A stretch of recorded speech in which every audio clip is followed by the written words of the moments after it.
जय हिंद दोस्तों, स्वागत है एके इलेक्ट्रिकल में। दोस्तों आज हम पढ़े एसी थ्योरी का थर्ड पार्ट।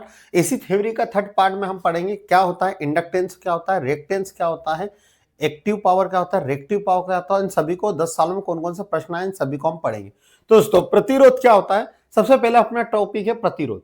तो प्रतिरोध क्या होता है, सभी को ये बात पता होगा। ये इस तरह के जो दिखता है उसको हम बोलते हैं प्रतिरोध। तो सर प्रतिरोध होता क्या है, करंट के मार्ग में जो रुकावट पैदा करता है उसको हम बोलते हैं प्रतिरोध।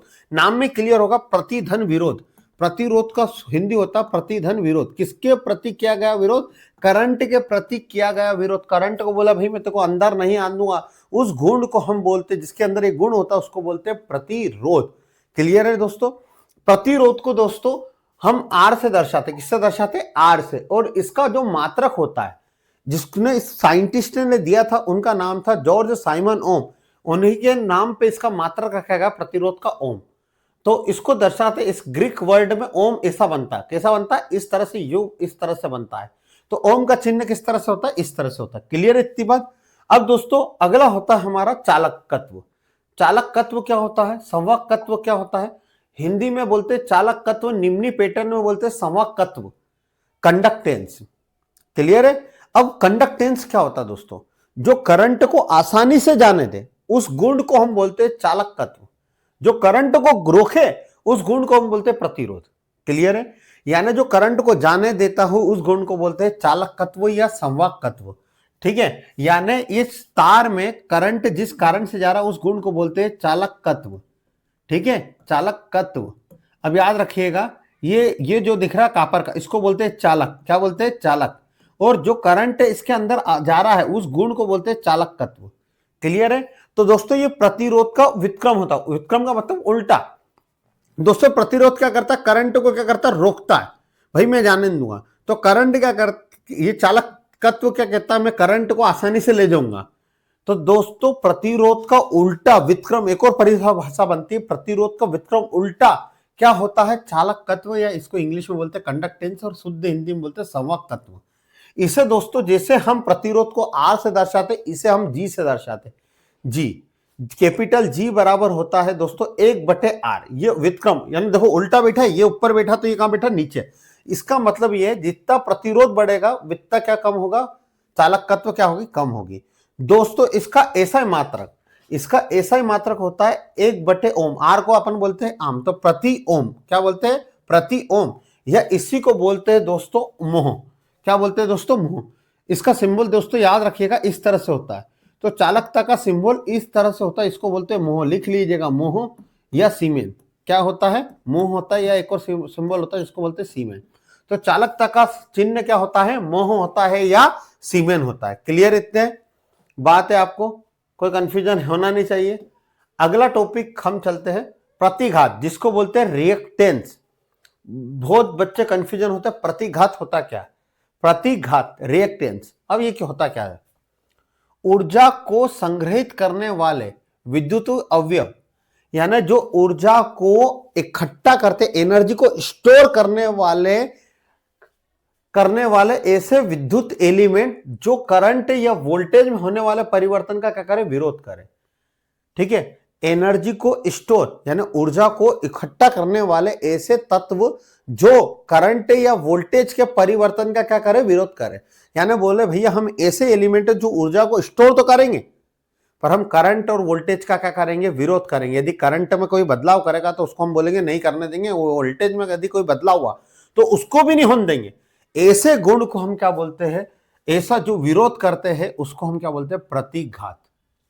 ठीक है, कोई कंफ्यूजन नहीं होना चाहिए। तो प्रतिघात किसे कहते हैं दोस्तों, तो प्रतिघात कहते हैं ऊर्जा को संग्रहित करने वाला, यानी जो हमारा कुंडली होती, कोयल होती है। ठीक है, जब हम जो कुंडली जिसको बोलते हैं प्रेरक, वो जो गुण होता है वो क्या बताता है, इंडक्टेंस। यानी ऊर्जा को इकट्ठा करने वाला और वोल्टेज और करंट में परिवर्तन का विरोध करे। भैया मैं करंट और वोल्टेज में परिवर्तन नहीं होने दूंगा, उसका विरोध जो देता था उसको हम क्या बोलते हैं, प्रतिघात कहते हैं। ये एक काल्पनिक प्रतिरोध है। ये मध्य प्रदेश लाइनमैन की एग्जाम में 2025 में शायद ये क्वेश्चन आया था कि क्या है।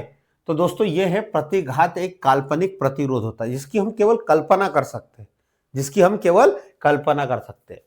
प्रतिघात का मात्रक क्या होता है? तो दोस्तों जैसे प्रतिरोध का मात्रक होता है वैसे ही क्या होता है प्रतिघात यानी रिएक्टेंस का मात्रक क्या होता है? ओम। और इसे किससे दर्शाते हैं दोस्तों? एक्स से दर्शाते हैं। प्रतिरोध को आर से दर्शाते हैं, इसका मात्रक ओम होता है। प्रतिघात को किससे दर्शाते हैं दोस्तों? प्रतिघात को किससे दर्शाते हैं? तो प्रतिघात को हम एक्स से दर्शाते हैं, इसका मात्रक भी क्या होता है दोस्तों? ओम। एग्जाम में क्वेश्चन आते हैं, याद करना है और समझना है। अगला चलते हैं दोस्तों, दो प्रकार के प्रतिघात होते हैं। रिएक्टेंस दो प्रकार के होते हैं दोस्तों प्रतिघात। एक होता है प्रेरणीय प्रतिघात और होता है धारितीय प्रतिघात, जिसको इंग्लिश में हम बोलते हैं प्रेरणीय प्रतिघात को बोलते हैं इंग्लिश में इंडक्टिव रिएक्टेंस, और धारितीय प्रतिघात को बोलते हैं कैपेसिटिव रिएक्टेंस। समझना, प्रतिघात पहले हम पढ़ते हैं प्रेरणीय प्रतिघात। तो दोस्तों प्रतिघात का वह गुण जो धारा में यानी करंट में होने वाले परिवर्तन का विरोध करे, उस गुण को बोलते हैं प्रेरणीय प्रतिघात, इंडक्टिव रिएक्टेंस। समझना, ये मैंने एक लोहे का छड़ ली और उस पर मैंने क्या लपेट दिया? कॉपर के वायर, और इसको बैटरी से दे दी। ठीक है, जब इसमें करंट गया तो करंट का बार बार क्या हो रहा है? परिवर्तन हो रहा है। तो इस करंट के परिवर्तन का जो विरोध कर रहा है उस गुण को बोलेंगे, क्या बोलेंगे? वो जो विरोध कर रहा है उसको हम क्या बोलेंगे? प्रतिघात। और इसके किसके कारण हो रहा है? प्रेरण के द्वारा यानी कुंडली के द्वारा, इसको बोलेंगे प्रेरणीय प्रतिघात। तो प्रेरणीय प्रतिघात वो होता है, वह गुण होता है जो करंट में होने वाले परिवर्तन का क्या करता है? विरोध करता, उसको बोलते हैं प्रेरणीय प्रतिघात, या इंग्लिश बोलते हैं इंडक्टिव रिएक्टेंस। दोस्तों अभी अपन ने पढ़ा था प्रतिघात को एक से दर्शाते हैं, इंडक्टिव यानी प्रेरक को अपन काय से दर्शाते हैं? एल से। तो इसको हम कैसे दर्शाएंगे? एक्स से एल से। क्लियर इतनी बात? अब दोस्तों इंडक्टिव क्या होता है? तो इंडक्टिव रिएक्टेंस क्या होता है? इंडक्टिव रिएक्टेंस होता है एक्स एल बराबर 2 पाई एफ एल। 2 पाई एफ एल। सर ये 2 पाई एफ एल क्यों हुआ? समझना, आपने देखा होगा दोस्तों, ये इस तरह से हमारा एसी करंट होता है, हाँ या ना? ये दोस्तों यहां से यहां एक पाई होती है, इसको बोलते हैं 180 डिग्री, और ये होता है पाई और पाई कितना हो गया? पूरी एक साइकिल। हमारा जो एसी करंट चलता है वो पूरी एक साइकिल में चलता है।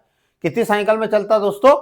एक साइकिल में। और एक साइकिल जो होती है, ये आपने चांदा देखा होगा, चांदा कितने डिग्री का होता है? तो बोले 180 डिग्री का। 180 डिग्री को हम क्या लिखते हैं? पाई। तो ये पूरे हमारा जो एसी करंट होता है एक साइकिल बनाता है, एक पॉजिटिव और एक नेगेटिव, इसको बोलते हैं एक साइकिल। ये पूरी साइकिल कितने डिग्री की होती है? 360 डिग्री। तो ये पाई और पाई कितना हो गया? 2 पाई, 2i। और इसी एक साइकिल जो तय करता है उसको क्या बोलते हैं? फ्रीक्वेंसी। अब ये करंट में जो परिवर्तन का विरोध करेगा उस गुण को हम क्या बोलते हैं? इंडक्टर। तो इसलिए हम इसको बोलते हैं, इसका सूत्र क्या होता है? एक्स एल 2 पाई एफ एल। क्लियर है सभी को? कोई कंफ्यूजन ठीक है होना नहीं चाहिए। दोस्तों प्रेरणीय प्रतिघात, जैसे हम प्रतिघात को ओम से दर्शाते हैं वैसे ही प्रेरणीय प्रतिघात का मात्रक भी क्या होता है? ओम। क्लियर है? कोई कंफ्यूजन नहीं होना चाहिए। दोस्तों अगला होता हमारा कैपेसिटिव रिएक्टेंस, या जिसको हम बोलते हैं धारिता प्रतिघात। दोस्तों कैपेसिटिव रिएक्टेंस क्या होता है? वह प्रतिघात, वह गुण जो वोल्टेज के कारण, जो वोल्टेज में होने वाले परिवर्तन का क्या करे? विरोध करे। वोल्टेज में होने वाले परिवर्तन का क्या करता है? विरोध करता है। ऐसे गुण को हम बोलते हैं धारिता प्रतिघात या कैपेसिटिव रिएक्टेंस। इसको हम किससे दर्शाते हैं दोस्तों? एक्स सी। ये कैपेसिटर के कारण होता है और ये किसके कारण? कुंडली के कारण होता है।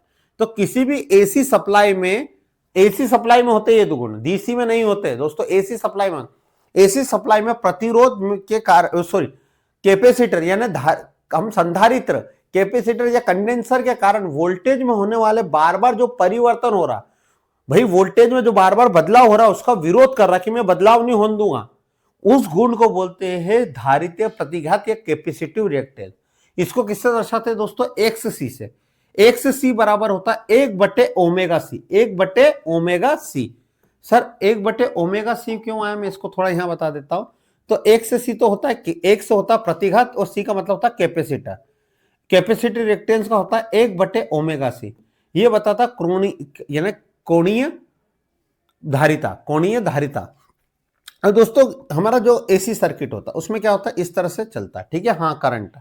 तो दोस्तों कैपेसिटिव रिएक्टेंस से कहता है जो कोणीय, ठीक है, हमारा जो आवेश होता है हर एक धनात्मक साइकिल के बाद यानी हर एक आधी साइकिल के बाद हमारा मान क्या होता है, बदलता जाता है, हाँ या ना।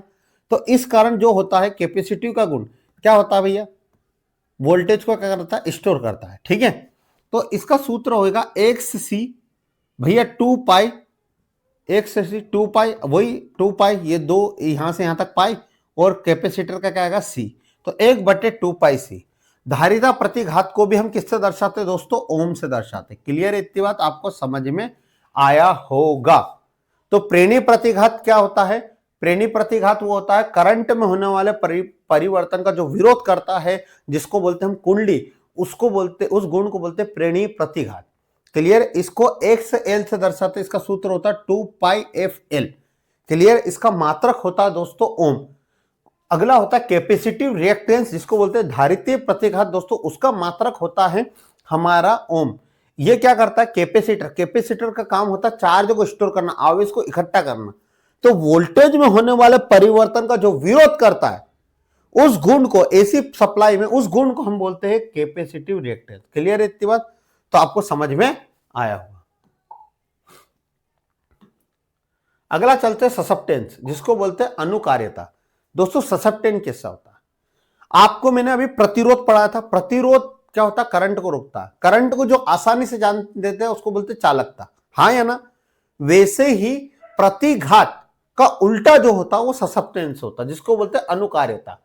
तो दोस्तों प्रतिघात यानी रिएक्टेंस का जो उल्टा होता, विक्रम होता, उसको बोलते हैं दोस्तों ससेप्टेंस या अनुकार्यता। क्लियर है, इसे हम बी से दर्शाते, कैपिटल बी से दर्शाते हैं। तो एग्जाम में आता है ससेप्टेंस किसका, प्रतिघात यानी रिएक्टेंस का विक्रम उल्टा कौन होता है, ससेप्टेंस, जिसे हम क्या कहते हैं, अनुकार्यता। इसे बी से दर्शाते हैं, तो इसका सूत्र होता था 1/, प्रतिघात या 1/, क्या हो जाता है, रिएक्टेंस। क्लियर है, जैसे हमारा चालकता, प्रतिरोध, प्रतिरोध को हम किससे दर्शाते हैं दोस्तों, ओम से, हाँ या ना। प्रतिघात को भी किससे दर्शाते दोस्तों, ओम से, ठीक है। वैसे ही हम चालकता को किससे, चालकत्व को किससे दर्शाते थे, मोह से, किससे, मोह से, उल्टा यू। वैसे ही प्रतिघात का उल्टा होता है रिलक्टेंस यानी अनुकार्यता। अब अनुकार्यता को भी किससे दर्शाएंगे दोस्तों, मोह से। क्लियर है, तो इसको किससे दर्शाते, मोह से या प्रति ओम से दर्शाते हैं। क्लियर है, इतनी बात समझ में आया होगा। अब दोस्तों अनुकार्यता भी दो प्रकार का होता है ससेप्टेंस, जैसे रिएक्टेंस दो प्रकार के थे, प्रेरणीय रिएक्टेंस यानी प्रेरणीय प्रतिघात, वैसे ही होता है यहां पर प्रेरणीय अनुकार्यता। जैसे कैपेसिटर, कैपेसिटर यानी संधारित्र क्या था, धारितीय प्रतिघात था, वैसे ही यहां पर संधारित्र अनुकार्यता है। क्लियर है, तो दोस्तों समझ में आया होगा। आपने वहां पे पढ़ा था इंडक्टिव रिएक्टेंस। तो दोस्तों प्रेरणीय अनुकार्यता क्या होता है, अनुकार्यता किसका उल्टा होता है, हमारा प्रतिघात का। तो यहां पर क्या हो जाएगा, प्रतिघात का उत्पादन। तो इंडक्टिव ससेप्टेंस प्रेरणीय प्रतिघात का क्या होता है, उल्टा होता है। क्लियर है, इंडक्टिव ससेप्टेंस प्रेरणीय अनुकार्यता प्रेरणीय प्रतिघात एक सेल का क्या होता है, विक्रम उल्टा होता है। इसे हम बी से दर्शाते, तो बी एल आएगा, क्या आएगा, बी एल बराबर 1/x, हाँ या ना। इसका भी क्या मात्रक हो जाएगा, 1/, मोह या 1/, प्रति ओम, क्योंकि आप प्रतिघात को कैसे दर्शाते, ओम से, तो इस 1/, ओम हो जाएगा, या इसको हम क्या बोलते हैं, मोह। वैसे ही संधारित्र क्या होता है, हमारा संधारित्र अनुकार्यता कैपेसिटिव रिएक्टेंस या कैपेसिटिव प्रतिघात का उल्टा क्या होता है, हमारा संधारित्र अनुकार्यता। इसको भी कैसे दर्शा, बीसी और 1/xc। क्लियर, इसका भी मात्रक क्या होता है, मोह होता है या ओम। क्लियर इतनी बात। अगला होता है दोस्तों इंपीडेंस। रिएक्टेंस दोस्तों समझ में आया होगा। इंपीडेंस क्या होता है, तो इंपीडेंस समझना क्या होता है दोस्तों, एक ओमीय प्रतिरोध R, प्रेरक में कुंडली L और संधारित्र C, इनमें से दो या दो से अधिक अवयव द्वारा डाला गया अवरोध को हम क्या कहते हैं, प्रतिघात। समझना, यदि किसी सर्किट में या तो रेजिस्टेंस हो या कुंडली हो या कैपेसिटर या कोई दो हो, कम से कम दो हो, या तो कोई एक सर्किट बना है उसमें प्रतिरोध रेजिस्टेंस लगा है या कुंडली लगी हुई है, दिख रहा है आपको, या लगा है कैपेसिटर, या कम से कम कितने लोग लगे, तीनों लगे हो, या कम से कम कितने लोग होना चाहिए, दो।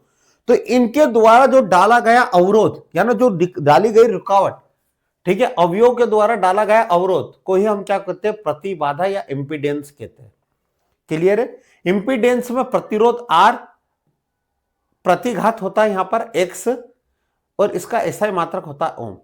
तो एग्जाम में दोस्तों क्वेश्चन आता है कि प्रतिबाधा का मात्रक क्या होता है, ओम। तो दोस्तों किन तीन लोगों का मात्रक ओम होता है? प्रतिरोध का मात्रक क्या होता है दोस्तों? ओम होता है। प्रतिघात का मात्रक क्या होता है दोस्तों? ओम होता है। और प्रतिबाधा इंपीडेंस का मात्रक भी क्या होता है दोस्तों? ओम होता है। क्लियर इतनी बात? ये तीन लोगों का मात्रक एक ही होता है, ओम। एग्जाम में बहुत बार ये क्वेश्चन आया, इसीलिए बता रहा हूं आपको। तो समझ में आ गया होगा दोस्तों कि इंपीडेंस क्या होता है, ओमी प्रतिरोध। यदि किसी सर्किट में, या तो एसी सर्किट में, केवल एसी सप्लाई में होता है, या तो प्रतिरोध हो, या तो कुंडली हो, और या तो हमारा क्या हो, कैपेसिटर। इन तीनों में से दो हो कम से कम, या तीनों हो, तो उनके कारण जो अवरोध, जो रुकावट डाली जाती है, उसी को हम क्या बोलते हैं, इंपीडेंस। ये एक काल्पनिक प्रतिरोध होता है जो यह कुंडली या प्रेरक, कोई कैपेसिटर या कुंडली के कारण प्रस्तुत होता है। यह एक काल्पनिक प्रतिरोध होता है, ठीक है। तो याद रखिएगा दोस्तों, इसका मात्रक क्या होता है, हमारा ओम होता है। कोई कंफ्यूजन होना नहीं चाहिए दोस्तों। अब दोस्तों समझिएगा, ये एल है, ये कुंडली है, तो इस पे गया जो वोल्टेज है वो वी एल है। सी है, यहां पर क्या हमारा कैपेसिटर, यहां पे गया जो वोल्टेज है वो वीसी है, और रेजिस्टेंस यहां पे गया जो रेजिस्टेंस है वो वी आर है। यह हमारा एसी सप्लाई दी गई है, ये सीरीज में करंट समान होता है, इसलिए हमने क्या निकाला, वोल्टेज। अब दोस्तों मैं यह बताता हूं आपको। तो दोस्तों यहां पर सबसे बड़ा समझना, आपने पाइथागोरस प्रमेय पढ़ी होगी। इसको किससे दर्शाते? पहले तो जेड से दर्शाते, याद रखना। प्रतिबाधा इंपीडेंस को किससे दर्शाते दोस्तों? जेड से दर्शाते। इतनी बात समझ में आ गई होगी। अब ये होता क्या, तो इसको त्रिभुज से समझना। ये त्रिभुज है, हाँ या ना? क्लियर है? तो दोस्तों प्रतिबाधा को अपन काय से जब दर्शाते हैं? जेड से। अब दोस्तों आपको पता होना चाहिए सबसे बड़ा, ठीक है, यहां पर हमने थीटा किस एंगल, पहले क्या है हमारा प्रतिरोध है, हाँ या ना? आर रेजिस्टेंस, यानी ये है हमारा रेजिस्टेंस, समझना। ये सबसे बड़ा यहां पर क्या है, प्रतिबाधा। प्रतिबाधा, प्रतिबाधा क्यों है? क्योंकि प्रतिबाधा तीन लोगों से मिलकर बनी है, एक तो प्रतिरोध और एक प्रतिघात। अब प्रतिघात कौन कौन है? तो दोस्तों प्रतिघात में हमारा है एक्स एल भी है और एक्स सी भी है। अरे अपन ने पढ़ा था ना, प्रेरणीय प्रतिघात और धारितीय प्रतिघात, और प्रतिरोध में आर है। अब ये पाइथागोरस प्रमेय आपने बचपन में पढ़ा होगा, कर्ण का वर्ग बराबर लंब का वर्ग धन आधार का वर्ग। कर्ण का वर्ग क्या होता है? सबसे जो बड़ी भुजा होती है ना सर दोस्तों, उसको बोलते हैं कर्ण।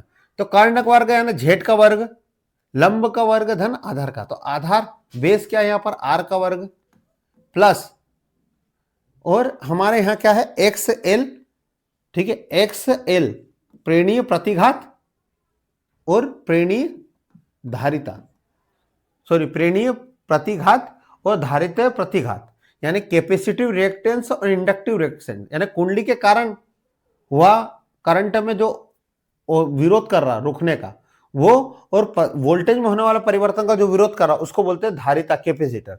इन दोनों का क्या वर्ग। तो ये समझ में, ये क्या होता है सर, जेड। कर्ण का वर्ग जेड, प्रतिबाधा बोला, इसको क्या बोला अपन ने, प्रतिबाधा। यहां पर आर क्या था, प्रतिरोध, ठीक है, और यहां बोला अपन ने क्या, लंब का वर्ग, तो ये लंब है। अब दोस्तों यदि ये सूत्र, यदि मैं इसको हटाऊं, यदि आपको वर्ग हटाऊं तो हमेशा इस पे क्या चढ़ जाता है, रूट। तो ये सूत्र बन गया दोस्तों इंपीडेंस। यदि आर एल सी एग्जाम में आता, आर एल सी सर्किट है, आर एल सी सर्किट है, तो इंपीडेंस का सूत्र क्या होगा, प्रतिबाधा का। तो प्रतिबाधा का सूत्र होता आर बराबर आर स्क्वायर प्लस प्रेरणीय प्रतिघात माइनस धारिता प्रतिघात का वर्ग। क्लियर है दोस्तों? तो आपको यह ध्यान रखना। कैसे आया?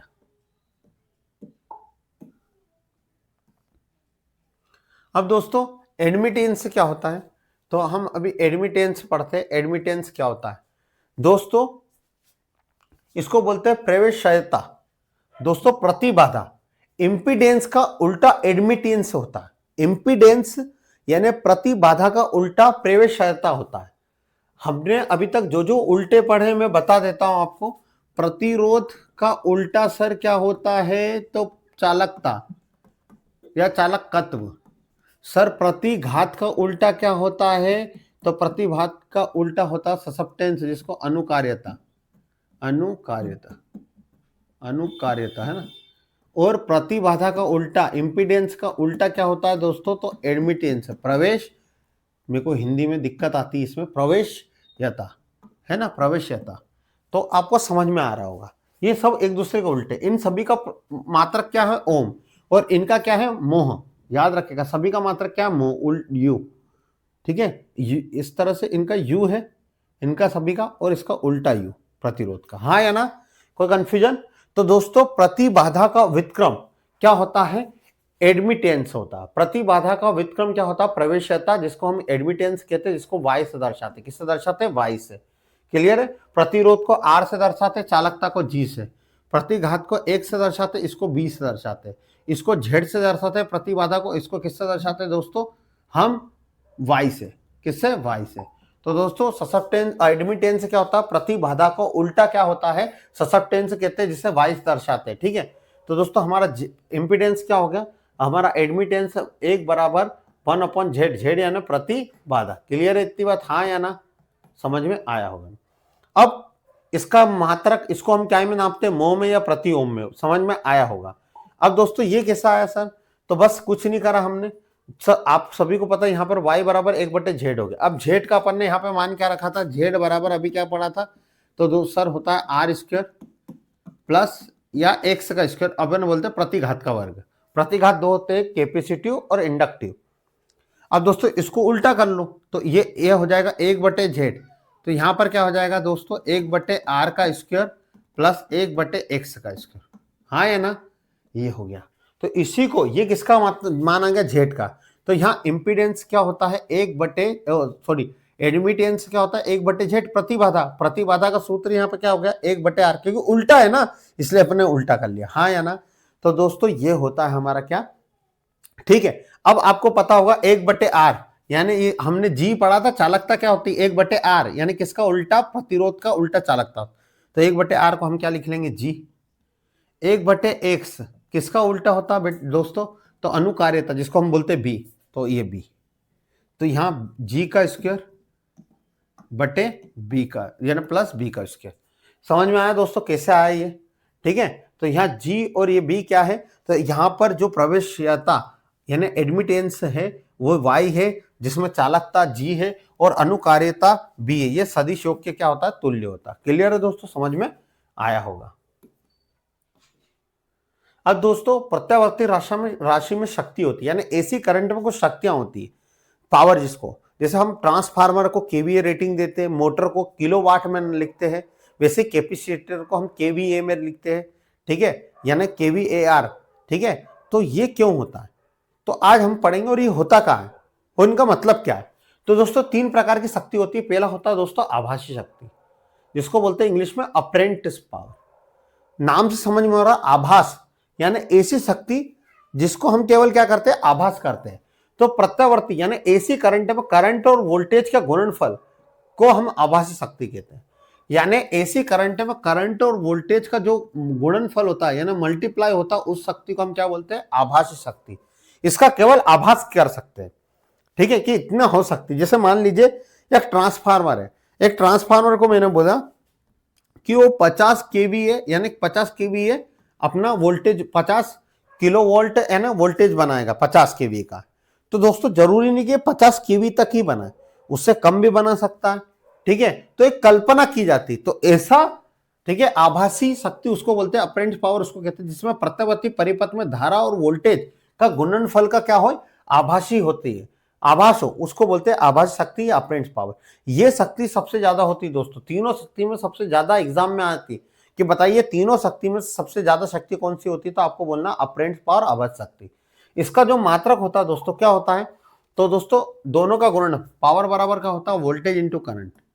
हाँ या ना? पावर को आप क्या में लिखते हो? वोल्ट में, और करंट क्या में मानते हो? एम्पियर में। तो क्या हो जाएगा इसका? Volt ampere, volt ampere. ठीक है, इसका मात्रक हो जाता है वोल्ट एम्पियर। इसको किससे दर्शाते हैं? एस से। याद रखेगा, आभासी शक्ति को, अप्रेंट पावर को किससे दर्शाते हैं? एस से। आभासी शक्ति अप्रेंस पावर को एज से दर्शाते हैं, ये सबसे बड़ी शक्ति होती है। एज बराबर होता है वोल्टेज इंटू करंट, क्लियर। या केवीए, बड़ी रेटिंग क्या होती है, kilo volt ampere, kilo volt ampere. Transformer और अल्टरनेटर द्वारा मापी गई पावर आभासी शक्ति होती है। जो ट्रांसफार्मर और अल्टरनेटर द्वारा जो शक्ति को मेजरमेंट की जाती है वो कौन सी होती है, हमारी आभासी शक्ति।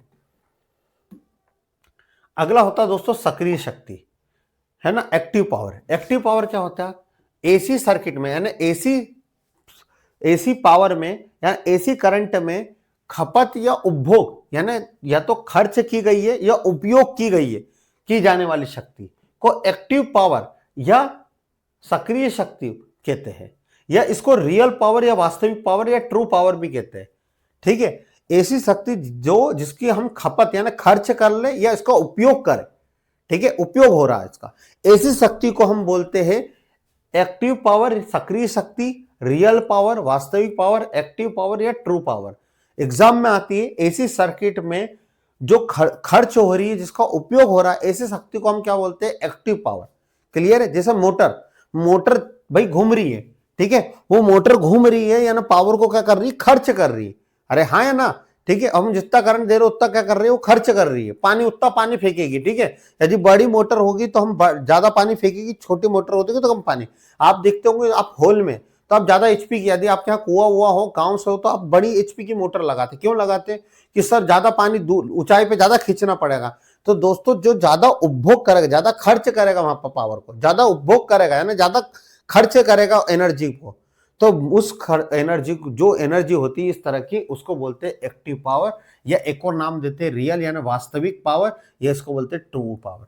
ठीक है सर, ट्रू पावर का सूत्र क्या होता है, तो दोस्तों इसका सूत्र होता है, इसको पी से दर्शाते हैं, याद रखना, एक्टिव पावर को, ट्रू पावर को, वास्तविक शक्ति को पी से, इसका फार्मूला होता है V into I cos theta. Sir cos theta क्या होता है, करंट और वोल्टेज, ये एसी सप्लाई में होता है, तो ये होता है करंट और वोल्टेज के बीच कितना कोण है, कितने डिग्री का कोण है, ये उसको दर्शाता है।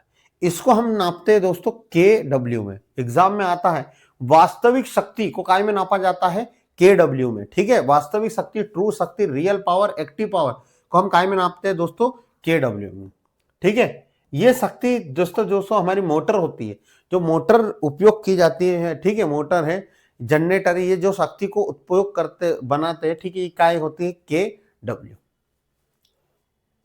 ये प्रतिरोध के कारण खपत हुई शक्ति भी होती है, यानी रेजिस्टेंस के कारण जो खर्च हुई शक्ति को भी हम कहते हैं। ये वाट फुल पावर होती है, क्या होती है, वाट फुल पावर भी कहते हैं। एग्जाम में आता है एक्टिव पावर को किस नाम से और जाना जाता है, तो दोस्तों किस नाम से जाना जाता है, वाट फुल पावर के नाम से जाना जाता है। अगला होता है प्रतिघाती शक्ति, रिएक्टिव पावर, जिसको बोलते हैं प्रतिघाती या प्रतिक्रियाशील शक्ति या रिएक्टिव पावर। दोस्तों रिएक्टिव पावर क्या होता है समझना, ऐसी शक्ति जो आगे और पीछे की ओर बहती है, अर्थात परिपथ में दोनों दिशाओं में चलती है तथा स्वयं की प्रतिक्रिया, स्वयं के प्रति क्या करती है, रिएक्शन देती है। ऐसी शक्ति को हम क्या बोलते हैं, प्रतिक्रियाशील शक्ति या रिएक्टिव पावर। यह शक्ति तभी उत्पन्न होती है जब सर्किट में क्या हो, रिएक्टेंस हो। ऐसी सर्किट समझना, ऐसी शक्ति जो दोनों दिशाओं में यानी आगे और पीछे, ऐसी शक्ति जो आगे और पीछे दोनों तरफ बहती है, ठीक है, और स्वयं का क्या करती है, स्वयं का विरोध करती है, स्वयं के प्रति खुद का ही क्या कर रही है, विरोध कर रही है। ठीक है, ऐसी शक्ति को हम क्या कहते हैं, प्रतिक्रियाशील शक्ति कहते हैं। यह शक्ति तभी उत्पन्न होती है जब हमारे सर्किट में क्या हो, रिएक्टेंस यानी प्रतिघात हो। क्या हो दोस्तों, प्रतिघात। दो प्रकार से प्रतिघात होते हैं, याद पता होगा आपको, एक कैपेसिटिव यानी धारितीय प्रतिघात होता है दोस्तों, और एक होता है प्रेरणीय प्रतिघात। जो कैपेसिटर के कारण होता है उसको बोलते हैं धारितीय प्रतिघात, जो कुंडली के कारण होता है उसको हिंदी में बोलते हैं प्रेरणीय प्रतिघात। समझ में आया। तो एग्जाम में आता है दोस्तों कैपेसिटर के कारण कौन सी शक्ति होती है, तो दोस्तों वो होती है प्रतिक्रियाशील शक्ति या रिएक्टिव पावर। क्लियर है। ये इस पावर को वाटलेस पावर कहते हैं, वाटलेस पावर। ठीक है, यहाँ पावर का क्या होता है, लॉस होता है, इसलिए वाटलेस पावर कहते हैं। इसे किससे दर्शाते हैं, क्यू से दर्शाते हैं। ठीक है, किससे दर्शाते हैं दोस्तों, क्यू से। तो इसका सूत्र क्या होता है दोस्तों, तो इसका सूत्र होता है दोस्तों, याद रखना, क्यू बराबर वोल्टेज इंटू करंट, और ये क्या बताया, साइन एंगल। क्या बताती दोस्तों, साइन थीटा। कौन सा एंगल बताती, साइन, यदि आपने टेंथ पढ़ा होगा तो साइन कोस टेन आपको पता होगा, ठीक है। तो साइन थीटा की बताती है, ठीक है। ये वोल्टेज और करंट है into theta sine theta. Exam में आता साइन थीटा, ये कौन साइन एंगल कौन बताता है? तो साइन एंगल बताता हमारी कौन सी पावर दोस्तों? प्रतिक्रियाशील शक्ति, इसको हम बोलते हैं रिएक्टिव पावर।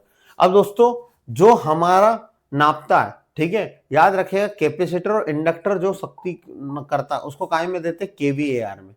केवीएआर में नोट कर लीजिएगा कि एग्जाम में आता है जो कैपेसिटर इंडक्टर कौन सी शक्ति काय में होती है? तो केवीएआर में। काय में होती है? केवीएआर में, ठीक है। इसका मुख्य उपयोग संधारित्र भार यानी कैपेसिटर लोड और प्रेरक तत्व भार के द्वारा किया जाता है। इसका उपयोग, इस शक्ति का उपयोग जहां पर कैपेसिटर लोड होता है या इंडक्टिव लोड होता है वहां पर किया जाता है। क्लियर है दोस्तों? तो 3 प्रकार की शक्ति थी, मैंने आपको 3 प्रकार की शक्ति पढ़ा चुका हूं, देख लीजिए। पहला होता है आभासी शक्ति, जिसका हम केवल आभास करते हैं, इसको हम कैसे? एस से दर्शाते हैं। ये सबसे बड़ी शक्ति होती है। ट्रांसफार्मर अल्टरनेटर में होने वाली शक्ति हमारी आभासी शक्ति होती है दोस्तों। इसको हम केवीए में नापते हैं, एस बराबर वोल्टेज इंटू करंट।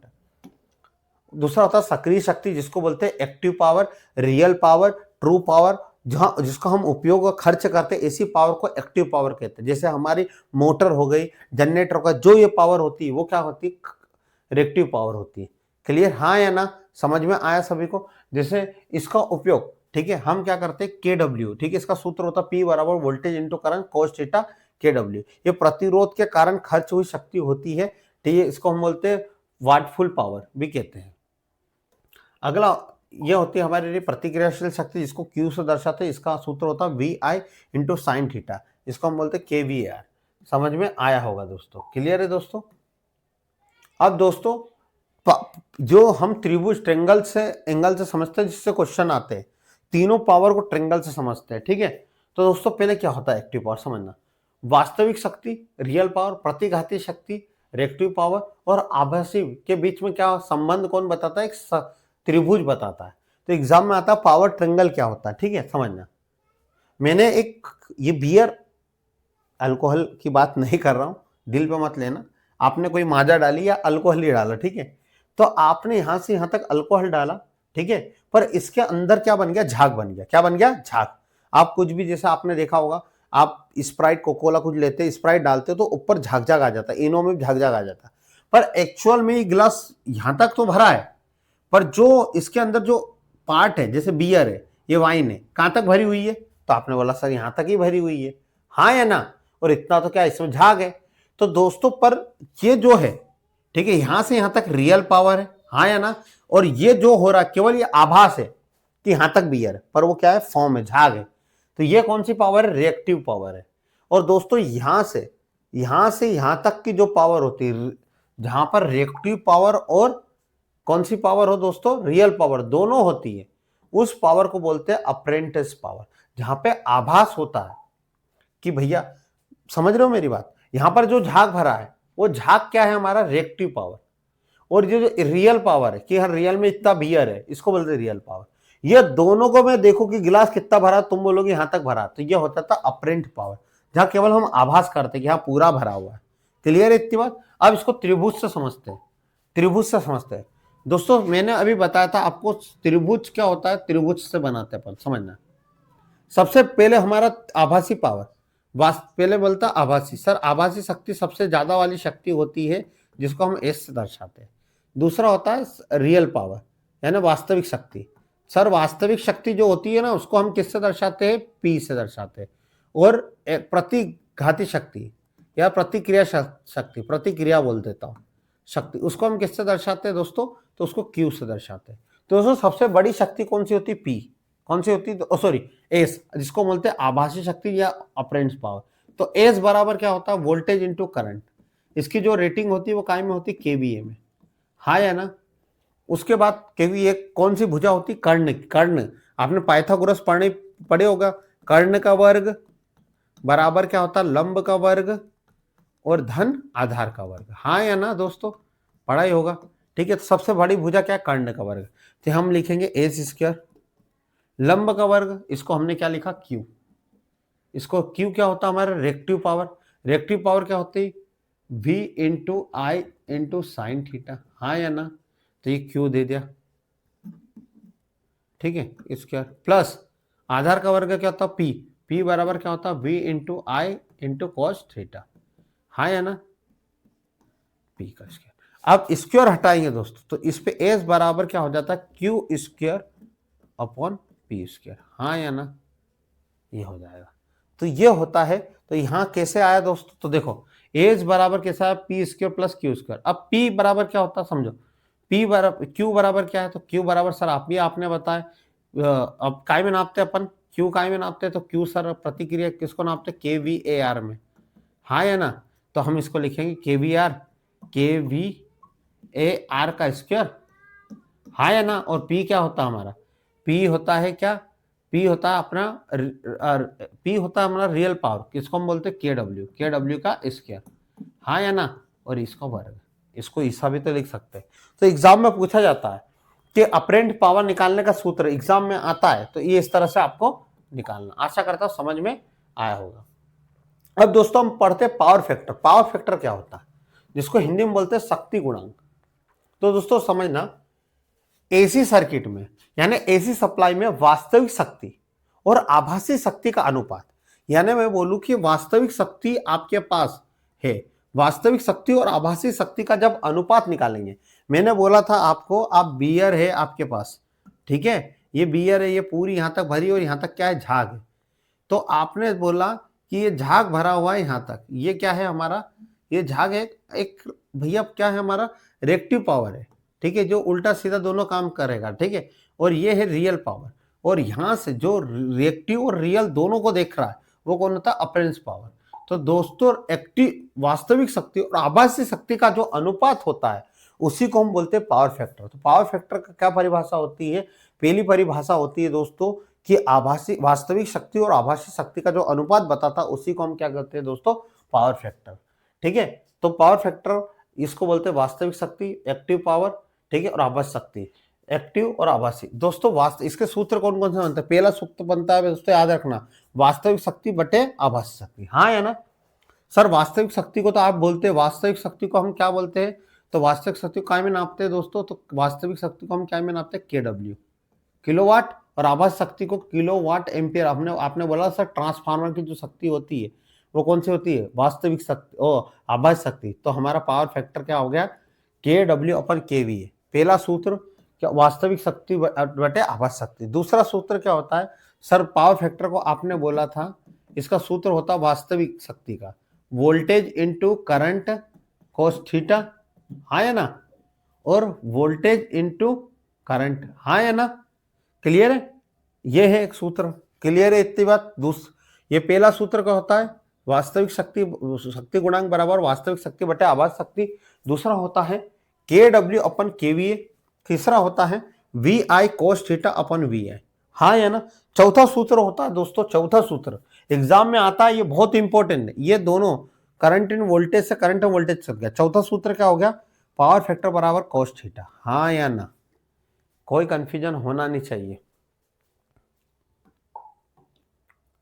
अब दोस्तों एक और इसकी परिभाषा होती है, पहला हमने पढ़ा पावर फैक्टर का जो सूत्र होता है पावर फैक्टर जिसको बोलते हैं शक्ति गुणांक, जो आभासी शक्ति वास्तविक शक्ति और आभासी का अनुपात बताए कि इसमें कितना अनुपात का अंतर है, कितना अंतर है, कितना वास्तविक में है और कितना तुम आभास कल्पना कर रहे हो।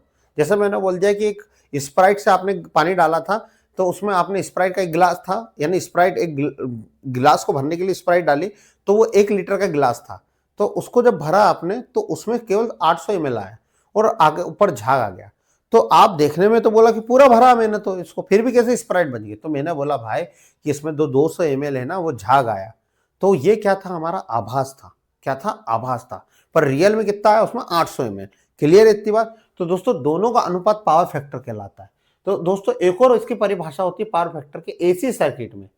एसी सर्किट में वोल्टेज और करंट के बीच जो कोसाइन एंगल होता है, कोसाइन एंगल यानी हमारा जो करंट और वोल्टेज होता है उनके बीच कितना एंगल बन रहा है, यानी जो एंगल बनता है वो कौन सा बनता है कोस थीटा, यानी इसको बोलते हैं कोसाइन एंगल, इसी को हम बोलते हैं पावर फैक्टर। तो दोस्तों एग्जाम में क्वेश्चन आता है कि जो हमारा कोसाइन एंगल, ठीक है, कोसाइन एंगल भी क्या कहलाता है दोस्तों, करंट और वोल्टेज के बीच का कोसाइन एंगल क्या कहलाता है पावर फैक्टर। शक्ति गुणांकों को हम एक और से परिभाषित करते हैं। इसके 5 सूत्र होते हैं। पावर फैक्टर बराबर होता है दोस्तों प्रतिरोध बटे प्रतिबाधा, प्रतिरोध बटे प्रतिबाधा। इसके 5 सूत्र आपको याद रखने ही है। प्रतिबाधा को हम किससे नापते हैं? जेड से, जिसको बोलते हैं इम्पीडेंस। तो आर अपॉन जेड ये भी एक पावर फैक्टर का सूत्र है। क्लियर है दोस्तों आपको समझ में? दोस्तों अगला हमारा शक्ति गुणांक के मान, वैल्यू ऑफ पावर फैक्टर, यानी पावर फैक्टर को हम के मान कहां से कहां तक होता है, जो एग्जाम में बहुत इंपॉर्टेंट होता है।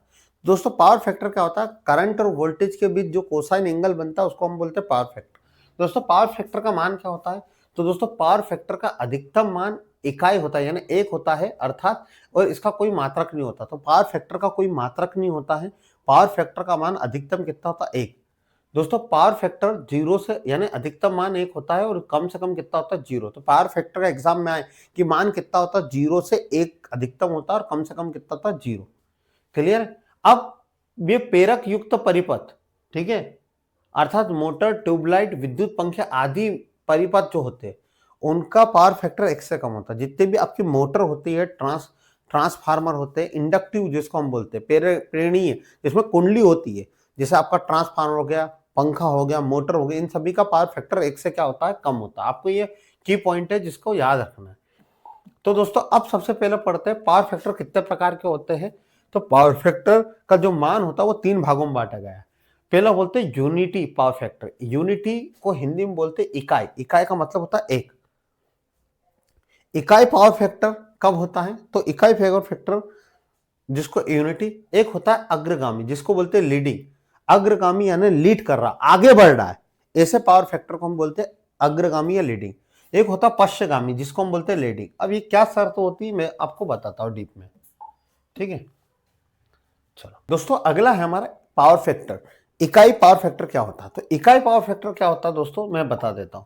तो इकाई पावर फैक्टर वो पावर फैक्टर होता है जिसका मान क्या हो, उस पावर फैक्टर का मान कितना होता है? 1 होता है। ये केवल किसमें होता है? रजिस्ट्री लोड में। जहां केवल रजिस्ट्री लोड होता है वहां पर पावर फैक्टर का मान कितना होता है? 1 होता है। सर रजिस्ट्री लोड क्या होता है? ऐसा परिपथ जिसमें केवल क्या लगाओ? हीटर लगाओ, बल्ब लगाओ, ये सब काम में आता है रजिस्ट्री, यानी जिनमें करंट देने पे गर्मी आ जाए वो लोड होता है रजिस्ट्री लोड। क्लियर है? तो इसमें सर होता क्या है? तो इसमें दोस्तों क्या होता है, जो हमारा करंट और वोल्टेज जो होता है वो एक साथ ऊपर जाता है, एक साथ नीचे आता है, यानी उनके बीच 0 डिग्री का अंतर होता है। कितने डिग्री का? यानी एक साथ ऊपर जाते हैं, एक साथ नीचे, तो उनमें कोई अंतर नहीं होता। तो अंतर यानी कितने डिग्री का होता है? फिर 0 डिग्री का। तो दोस्तों पावर फैक्टर का सूत्र क्या होता है? पावर फैक्टर का सूत्र होता है कोस थीटा। क्या होता है? Cos theta. अब 0 डिग्री, तो दोस्तों याद रखना कोस 0 का मान होता है 1। तो कोस 0 का मान कितना होता है? 1। तो इसलिए पावर फैक्टर क्या होता है? यूनिटी। तो एग्जाम में आता है रजिस्ट्री लोड में पावर फैक्टर का मान कितना होता है? 1। तो दोस्तों इसमें क्या होता है? करंट और वोल्टेज क्या होता है? एक साथ हो जाते हैं। क्लियर इतनी बात? इसमें जो यानी हम कह सकते हैं ना तो प्रेरणी यानी धारित प्रतिघात, ना तो कोई कैपेसिटर वाला भाग होता है, ना ही कोई इंडक्टिव वाला भाग होता है, ठीक है। यानी ये दोनों क्या होते हैं? परस्पर बराबर। और करंट और वोल्टेज क्या होते हैं? एक फेज में होते हैं। ऐसे सर्किट को हम क्या बोलते हैं? हम बोलते हैं यानी रजिस्ट्री लोड, और उसको हम उसमें जो पावर फैक्टर होता है उसको हम क्या बोलते हैं? यूनिटी।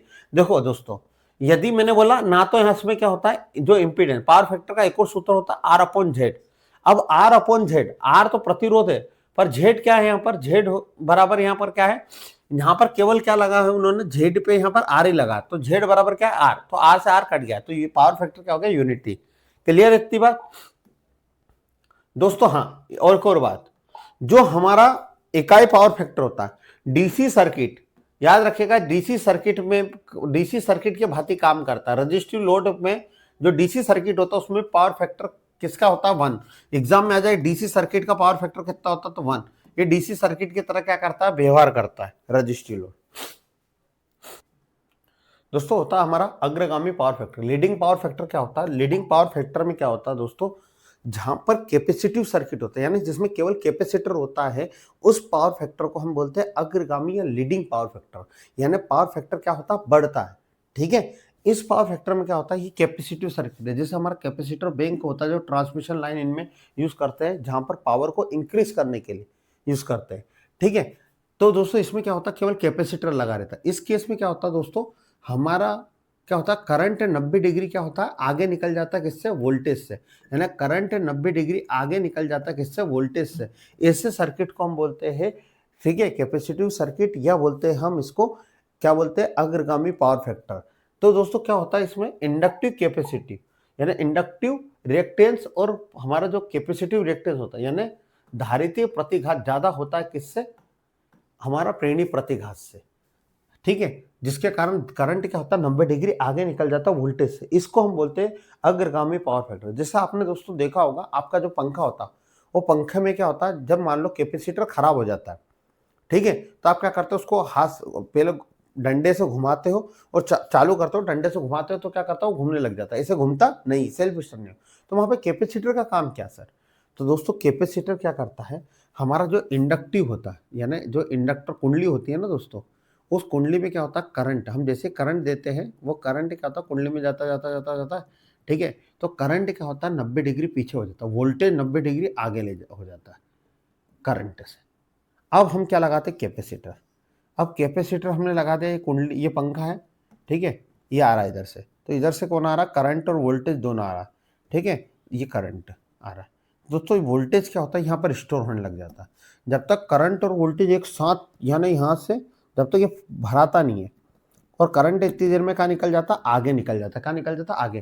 दोस्तों करंट 90 डिग्री क्या निकल जाता, आगे। क्लियर है इतनी बात।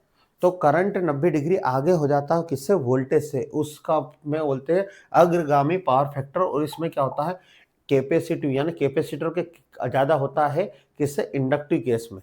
क्लियर है। और कितना डिग्री होता है दोस्तों, 90 डिग्री आगे कौन हो जाता, हमारा करंट। क्लियर। इसको बोलते हैं हम कैपेसिटिव या अग्रगामी पावर फैक्टर। पश्चगामी पावर फैक्टर क्या होता है, तो दोस्तों पश्चगामी पावर फैक्टर उसे कहते हैं जहां पर हमारा इंडक्टिव लोड जैसे मोटर हुआ, क्या हुआ, मोटर। इस केस में क्या होता है दोस्तों, इंडक्टिव यानी मोटर, जहां पर वाइंडिंग होती है, इसमें क्या होता है, जो हमारा करंट होता है ना, वो करंट क्या होता है, पिछड़ जाता है। करंट जो होता है पिछड़ जाता है कितने डिग्री, 90 डिग्री, यानी वोल्टेज आगे निकल जाता है और करंट पिछड़ जाता है कितने डिग्री दोस्तों, 90 डिग्री। ठीक है। यानी इसमें जो कुंडली होती है, इंडक्टिव लोड ज्यादा हो जाता है कैपेसिटिव से। ठीक है। यानी इंडक्टिव रिएक्टेंस अधिक हो जाता है कैपेसिटिव यानी धारिता प्रतिघात से। ठीक है। यानी प्रेरणी प्रतिघात से हमारा धारिता प्रतिघात क्या हो जाता है, धारिता प्रतिघात क्या हो जाता है, ज्यादा होता है। किससे, धारिता प्रतिघात से ज्यादा कौन होता है, हमारा प्रेरणी प्रतिघात। ठीक है। उस कारण हमारा क्या करता है, ये लेग करने लग जाता है, इसको बोलते हैं लेगिंग। दोस्तों याद रखना, यहाँ पर भी कितने डिग्री का अंतर होता है, 90 डिग्री का। पर इसमें कौन ज्यादा होता है, इंडक्टर ज्यादा होता है, बस इतना याद रखिएगा। अब पावर फैक्टर के क्या क्या प्रभाव पड़ते हैं दोस्तों, पावर फैक्टर यदि कम ज्यादा होता है तो क्या प्रभाव होता है। दोस्तों याद रखिएगा, पावर फैक्टर का मान कितना होता है, तो पहले मैं बता दूं दोस्तों, पावर फैक्टर का मान है ना, यहाँ बताया नहीं है, तो पावर फैक्टर का मान दोस्तों याद रखिएगा कि पावर फैक्टर का मान 0 से 1 के बीच में होता है। ठीक है। पावर फैक्टर का मान कितना होता है, अधिकतम 1 होता है और न्यूनतम कितना होता है, 0। तो एग्जाम में आए कि पावर फैक्टर का मान कितना होता है, 0 से 1 के बीच होता है, 0 से 1 के बीच होता है। क्लियर है। अब मैं इसको बता देता हूं आपको, पावर फैक्टर का क्या होता है। यदि परिपथ में प्रदान की गई शक्ति में पावर फैक्टर का मान घट जाए, यदि मान लो कोई सर्किट है उसमें पावर फैक्टर घट जाए तो क्या होगा, तो दोस्तों याद रखिएगा उसमें करंट का मान बढ़ जाएगा। करंट बढ़ जाएगा जिसके कारण कॉपर लॉस होगा, यानी आप जो वायर यूज करा है ना कॉपर का, वो क्या होने लग जाएगा, उसमें जल्दी से हानि आने लग जाएगी, जल जाएगा, गर्म होने लगेगा। ठीक है। और वो उपकरण की इफिशियंसी घट जाएगा, जिस तरह से वो काम करने के लिए लगाया है ना, वो काम नहीं करेगा। यानी आपने 5 एम्पियर का वायर यूज करा है कि 5 एम्पियर करंट ले, तो 5 एम्पियर की दक्षता काम नहीं करेगा, वो गर्म होगा। यानी आपको 5 एम्पियर करंट की जगह 4 एम्पियर ही दे रहा, 3 एम्पियर। तो दोस्तों पावर फैक्टर यदि मान कम हो जाए, यदि पावर फैक्टर का मान कम होता है, तो दोस्तों उस कंडीशन में क्या होता है, करंट का मान बढ़ जाता है, कॉपर लॉस क्या हो जाता है और का मान बढ़ जाता है और हमारी इफिशियंसी घट जाती है। दूसरा, अल्टरनेटर और ट्रांसफार्मर में लाइन वोल्टेज रेगुलेशन बढ़ जाता है। दोस्तों वोल्टेज रेगुलेशन क्या हो जाता है, बढ़ जाता है, जिसके कारण क्या होता है, बहुत दिक्कत आती है। वोल्टेज रेगुलेशन कम से कम होना चाहिए, इनपुट और आउटपुट यानी ज्यादा जो रेगुलेशन वो ज्यादा नहीं होना चाहिए। ठीक है। अब इसमें क्या कही, विद्युत शक्ति की वास्तविक खपत अधिक होने लगती है। समझिएगा, आपके घर जो मीटर लगा है ना, एनर्जी मीटर, यानी आप जला रहे 100 वाट का बल्ब, ठीक है, 1 घंटा जला रहे, पर बिल कितने घंटे का आ रहा है, 2 घंटे का आ रहा है। सर ऐसा क्यों हो रहा है, क्योंकि दोस्तों वहां पर पावर फैक्टर यदि बढ़ जाएगा तो एनर्जी मीटर जो एक्चुअल में जो खपत है उससे ज्यादा दर्शाएगा, जिससे हम जो इंडस्ट्री है, जो घर है, उसमें जो खपत खर्च है वो क्या हो जाएगा, बढ़ जाएगा। ये सबसे बड़ा कारण है। यदि करंट का मान अधिक होगा तो ट्रांसमिशन लाइन को भी क्या करना पड़ेगा, मोटा करना पड़ेगा। यदि हमको पावर फैक्टर कम हुआ तो हम वहां पर करंट का मान क्या हो जाएगा, बढ़ जाएगा। तो दोस्तों वहां पर जो तार है ना हमको मोटे करना पड़ेगा। अब ट्रांसमिशन तार क्या होगा, बहुत ज्यादा मोटे करने पड़ेंगे आपको, तो ये तो दिक्कत आएगी, जिसके कारण खर्च बढ़ जाएगा। लो पावर फैक्टर के कारण दोस्तों ट्रांसफार्मर ट्रांसमिशन लाइन ओवरलोड हो जाती है। यदि लो पावर फैक्टर है तो ये आपके ओवरलोड, जो ट्रांसफार्मर है, ट्रांसमिशन लाइन क्या हो जाती है, ओवरलोड हो जाती है। अब दोस्तों इसको सुधार कैसे सकते हैं, ये तो काम होने के कारण थे। तो दोस्तों याद रखिएगा, यदि लोड के समांतर में संधारित्र संयोजित करके पावर फैक्टर का मान बढ़ा सकते हैं। दोस्तों हम लोड के समांतर में, देखो मैं बताता हूँ, लोड के समांतर में, ये लोड के समांतर बहुत सारे, ये पैरेलल में बहुत सारे कैपेसिटर जुड़े हुए हैं। तो लोड के समांतर में हम बहुत सारे कैपेसिटर को जोड़ के पावर फैक्टर का मान क्या कर सकते हैं, बढ़ा सकते हैं। क्लियर है। यदि इसमें क्या होगा, जो करंट है, ठीक है, करंट है जो पीछे रह गई वो आगे चली जाएगी, जिसके कारण हमारा न्यूट्रलाइजेशन हो जाएगा, यानी वो प्रभाव को निरस्त कर देगा, पावर फैक्टर का मान बढ़ जाएगा। दोस्तों पावर फैक्टर का मान बढ़ाने के लिए ओवर एक्साइटेड सिंक्रोनस मोटर, अति उत्तेजित सिंक्रोनस मोटर का उपयोग किया जाता है, जिसके कारण पावर फैक्टर का मान क्या हो जाता है दोस्तों, बढ़ जाता है। पावर फैक्टर जिसमें करंट का प्रभाव जो पीछे रह गया उसको कम कर देती, इसका उपयोग हम जो वितरण प्रणाली यानी पावर को बांटने में इंडस्ट्री में किया जाता है। किसमें दोस्तों, इंडस्ट्री में अधिकतर यूज किया जाता है पावर फैक्टर बढ़ाने के लिए ओवर एक्साइटेड सिंक्रोनस मोटर का। अब दोस्तों हम क्वेश्चन पे चलते हैं। क्वेश्चन कौन कौन से, तो पहला क्वेश्चन है दोस्तों, पावर फैक्टर का अधिकतम मान होता है यूपीपीसीएल में, तो दोस्तों पावर फैक्टर का मान होता है 0 से 1 के बीच होता है। ठीक है, अधिकतम इकाई से 1 होता है नहीं, ठीक है, 1 से अधिक होता है नहीं, 1 होता है, इकाई होता है हाँ, शून्य, भाई शून्य से 1 से और 1 से कम होता है, पर अधिकतम मान कितना होता है दोस्तों, 1। एक एसी सर्किट में सक्रिय शक्ति और अवास्तविक शक्ति का अनुपात हम उसे क्या कहते हैं दोस्तों, ये बोल रहा एक्टिव पावर और हमारा अप्रेंटिस पावर को हम क्या कहते हैं बेटा, यानी हमारा जो पावर फैक्टर कहलाता है वो कहलाता है सक्रिय शक्ति, यानी वास्तविक शक्ति, वास्तविक शक्ति, और हमारा होता है आभासी शक्ति। अवास्तविक यानी आभासी शक्ति, अवास्तविक शक्ति को हम क्या में नापते हैं, केडब्ल्यू में, आभासी शक्ति को केवीए में। ये कहलाता हमारा क्या, पावर फैक्टर। पावर फैक्टर का मान कितना होता है, 0 से 1, अधिकतम 1 होता है, ठीक है, तो इसको बोलते हैं पावर फैक्टर। मध्य प्रदेश लाइनमैन 2018 में क्वेश्चन आया था।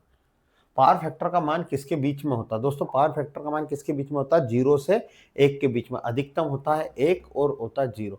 दोस्तों याद रखिएगा, इसको रजिस्टिव लोड पर कितना मान होता है दोस्तों, 1, है ना, बिहार में आया था। एसी सर्किट में पावर घटक निम्नलिखित में किसके बराबर होता है, डीएमआरसी इलेक्ट्रिशियन में एसी सर्किट में शक्ति गुणांक किसके बराबर होता है, तो दोस्तों एसी सर्किट में पावर यानी पावर फैक्टर किसके बराबर होता है, तो दोस्तों पावर फैक्टर का हमने 2 फार्मूला पढ़ा था, 2 सूत्र, 2 हमने परिभाषा पढ़ी थी कि वास्तविक शक्ति और आभासी शक्ति का अनुपात पावर फैक्टर कहलाता है, या करंट और वोल्टेज के बीच का कोसाइन एंगल, कोसाइन यानी कोसाइन एंगल क्या कहलाता है, हमारा करंट और वोल्टेज का पावर फैक्टर कहलाता है। वोल्टेज और विद्युत धारा के बीच का कोसाइन होता है, तो दोस्तों करंट और वोल्टेज के बीच का कोसाइन को हम पावर फैक्टर कहते हैं, क्या बोलते हैं, पावर फैक्टर। तो कोसाइन के एंगल को क्या कहते हैं, तो दोस्तों हमने, ठीक है, ये वोल्टेज करंट के बीच के कोसाइन, हमने कौन सी शक्ति कहते हैं, ये शक्ति पूछ रहा है ना, शक्ति घटक, वास्तविक शक्ति, वोल्टेज, शक्ति घटक नहीं, पावर फैक्टर, घटक का मतलब पावर फैक्टर। दोस्तों क्या आ जाएगा, पावर फैक्टर को क्या कहते हैं, शक्ति घटक है ना, पावर फैक्टर। हाँ, किसी सर्किट में प्रतिक्रिया शक्ति रिएक्टिव पावर द्वारा नापी जाती है। दोस्तों रिएक्टिव पावर क्या होती है, यानी दोनों दिशाओं में, ठीक है, दोनों दिशाओं में खर्च की गई शक्ति क्या कहती है हमारी, एक तरह से प्रतिक्रिया शक्ति कहती है, रिएक्टिव पावर कहती है, ठीक है। ये एक तरह से वाट लेस पावर होती है, ठीक है, जिसके कारण किसके कारण होती है, कैपेसिटर और कुंडली के कारण, कैपेसिटर और कुंडली के कारण होती है। इसका सूत्र होता है, इसको किससे दर्शाते हैं, प्रतिक्रिया शक्ति को हम दर्शाते हैं Q से, और इसका सूत्र होता है VI sin थीटा, ठीक है, और इसको होता है KVAR, मात्रक क्या होता है KVAR, VI sin थीटा, वो थीटा ए इधर ए डल गया है ना, पहला ए। अभिक्रियाशीलता शक्ति की एसआई इकाई क्या, अभिक्रिया शक्ति को हम क्या बोलते हैं, प्रतिक्रिया शक्ति, इसको बोलते हैं प्रतिक्रियाशील शक्ति या अभिक्रियाशील शक्ति, ठीक है। इसको हम रिएक्टिव पावर कहते हैं। तो रिएक्टिव पावर क्या होता है, रिएक्टिव पावर होता है, हम इसको किससे दर्शाते हैं दोस्तों, Q से, और ये होता है V into I into sine theta, ठीक है। इसका मात्रक क्या होता है, हमारा मात्रक हो जाएगा इसका KVAR, कैपेसिटर और हमारा इंडक्टर के कारण हुई शक्ति KVAR। RLC सर्किट में फेज एंगल अग्रगामी है, तो बताइए निम्नलिखित में से क्या होगा दोस्तों। जब भी हमारा अग्रगामी होता है तो कैपेसिटिव रिएक्टेंस, जिसको बोलते हैं धारिता प्रतिघात, अधिक होता है अपना प्रेरणी प्रतिघात से। क्लियर है दोस्तों, कोई कंफ्यूजन होना नहीं चाहिए। तो कौन सा सत्य है, तो यस बी वाला, ये प्रेरणी प्रतिघात, ठीक है। कितने डिग्री का अंतर होता है दोस्तों, 90 डिग्री का अंतर। इसमें क्या होता है, जो हमारा करंट होता है वो 90 डिग्री आगे हो जाता है किससे, वोल्टेज से, 90 डिग्री आगे हो जाता है वोल्टेज से। यहाँ पावर फैक्टर का मान याद रखिएगा, अग्रगामी हो या पश्चिमगामी, उसमें शून्य होता है, क्योंकि कोस 90 का मान कितना होता है दोस्तों, 0। तो याद रखिएगा अग्रगामी पावर फैक्टर में हमारा जो लीड पावर फैक्टर अग्रगामी होता, पर जो पावर फैक्टर का मान होता है वो कितना होता है, 0 होता है। क्यों 0 होता है, क्योंकि दोनों के बीच 90 डिग्री का अंतर होता है, और कोस 90 का मान क्या होता है दोस्तों, 0। एक शुद्ध कैपेसिटेंस एसी परिपथ के लिए निम्नलिखित में से कौन सा सही है दोस्तों। एक कैपेसिटिव सर्किट में निम्नलिखित में कौन सा सही है, तो दोस्तों एक शुद्ध कैपेसिटर सर्किट में क्या करता है, करंट लीड करता है, करंट आगे निकल जाता है 90 डिग्री किससे दोस्तों, वोल्टेज से। तो करंट लीड करता है किससे, वोल्टेज से, कितने डिग्री, 90 डिग्री। डीएमआरसी में क्वेश्चन आया था दोस्तों, एक शुद्ध धारितीय सर्किट में धारा और वोल्टेज की ओर शक्ति गुणांक क्या होता है दोस्तों, बताइए। एक कौन सा सर्किट है दोस्तों, धारितीय सर्किट को हम क्या बोलते हैं दोस्तों, कैपेसिटिव सर्किट। कैपेसिटिव सर्किट में क्या होता है कि धारितीय प्रतिघात ज्यादा होता है किससे, हमारा प्रेरणीय प्रतिघात से।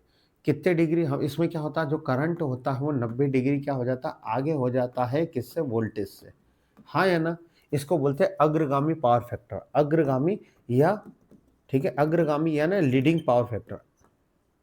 हाँ या ना, तो कौन सा हो जाएगा, अग्रगामी, ठीक है। अग्रगामी कौन सा, यही है, ठीक है। अब यही है पर शून्य, इसने बोला क्या हो जाएगा, करंट और वोल्टेज क्या हो जाएगा, करंट आगे हो जाएगा वोल्टेज से, और पावर फैक्टर क्या हो जाएगा। तो दोस्तों पावर फैक्टर का सूत्र होता है कोस थीटा। अब कोस कितना डिग्री, 90 डिग्री। आप याद रखिएगा कोस 0 की वैल्यू कितनी होती है, 1, और यदि कोस 90 डिग्री है तो उसका मान होता है 0। तो कोस 90 का मान कितना होगा, जो, तो पावर फैक्टर का मान यहाँ कितना होगा दोस्तों, 0। तो अग्रगामी और शून्य।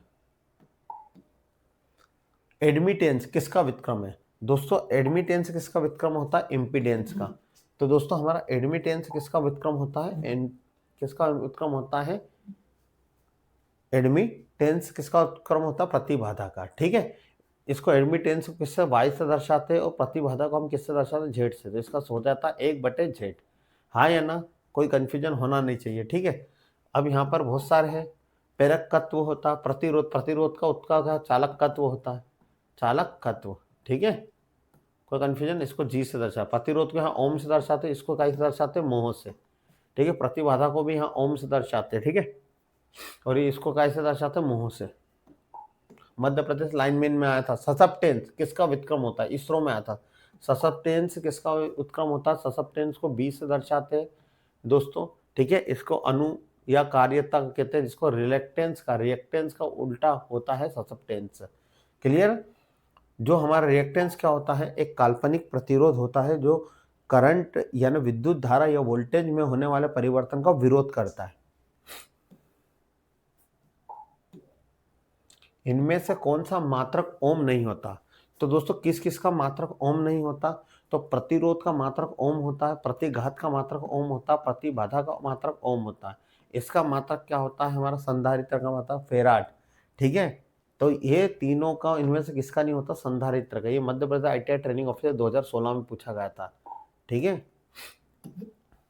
एसी सर्किट की औसत पावर क्या होती है, तो दोस्तों डीएमआरसी में पूछा था, टेक्निकल हेल्पर में पूछा गया था। तो एसी सर्किट में औसत पावर क्या होगी दोस्तों? तो एसी सर्किट में जो औसत पावर होती है, ठीक है, औसत एवरेज पावर होती है V इंटू आई क्या होता है दोस्तों? Cos theta. ठीक है, ये बताती है यानी जो पावर पूछ रहा ना, तो हमारा जो पावर होता है यही होता है। ठीक है, ये वास्तविक शक्ति होती है जिसको हम बोलते हैं। ये करंट और वोल्टेज के बीच क्या बताती है? हमारा एंगल बताती है, V I into cos theta. VIR निम्नलिखित में किसकी इकाई होती है? दोस्तों ये technical helper DMRC Madhya Pradesh lineman 2018, testing assistant 2018 UP RVN में। दोस्तों VIR, दोस्तों हमारे पास 3 प्रकार की शक्ति होती है। सक्रिय शक्ति, सक्रिय एक्टिव पावर को हम नापते हैं क्या में? KW में। प्रतिघाती शक्ति जो हमारा कुंडली और कैपेसिटर के कारण होती है, जो दोनों दिशाओं में होती है। ठीक है, एक तरह से ऋणात्मक शक्ति कहते हैं। ठीक है, तो इसको हम KVAR में काय में नापते हैं? KVAR में। आभासी शक्ति होती है जिसको हम काय में नापते हैं? KVA में, ट्रांसफार्मर और इनमें होने वाली। तो क्या आंसर आएगा? प्रतिघातीय शक्ति। वोल्टेज और धारा के वर्ग माध्य मूल के गुणनफल को क्या कहते हैं दोस्तों? तो दोस्तों हमारा यानी वोल्टेज और करंट के मध्य, वोल्टेज और करंट यानी RMS cos थीटा के गुणनफल को हम क्या कहते हैं? वास्तविक शक्ति। कौन सी शक्ति कहते हैं दोस्तों? वास्तविक शक्ति। ठीक है, ये वर्ग माध्य मूल, ठीक है, जो हमारे घर में आता है वो RMS मान ही आता है, इसको बोलते हैं हम वास्तविक शक्ति। मध्य प्रदेश MPPGCL में आया था, UPPCL में ये क्वेश्चन आया था। निम्नलिखित में से कौन सा कथन सत्य है? तो दोस्तों पावर फैक्टर, तो पावर फैक्टर के 2 सूत्र होते हैं। पावर फैक्टर बराबर होता है कौन सा? वास्तविक शक्ति बटे क्या होता है दोस्तों? आभासी शक्ति। आभासी शक्ति है ना, हाँ या ना? दोस्तों वास्तविक शक्ति को यहाँ पर दर्शाते हैं, वास्तविक शक्ति को KW, आभासी शक्ति को KVA। अब दोस्तों पावर फैक्टर यानी हिंदी में होता है शक्ति गुणांक। अब शक्ति गुणांक को इधर ले आए, ठीक है, तो शक्ति गुणांक इंटू KVA बटे KW, Q इक्वल KW। ये बताइए कौन सा सूत्र में आ रहा है? तो दोस्तों देखिए KW इक्वल KVA इंटू शक्ति गुणांक, ये तीसरा आंसर आ रहा है। ये किसका? पावर फैक्टर का सूत्र है। एसी सर्किट में वोल्टेज और करंट के बीच में फेज का अंतर 90 डिग्री है, तो विद्युत शक्ति होगी। दोस्तों वोल्टेज और करंट के बीच फेज का 90 डिग्री है। दोस्तों आपको सभी को पता है, यदि अगर वोल्टेज और करंट के बीच में 90 डिग्री होता है एसी सर्किट में, तो पावर बराबर होता वास्तविक power voltage into current into cos theta. दोस्तों कोस थीटा 90 डिग्री का मान कितना होता है? 0। तो इसमें 90 का मान कितना था? 90 डिग्री का मान कितना हो जाएगा? V इंटू आई कोस 90 का मान कितना हो जाएगा? 0। तो किसी में भी 0 का गुणा करते तो दोस्तों क्या आता है आंसर? हमेशा 0। तो यहाँ पावर क्या हो जाएगी? 0।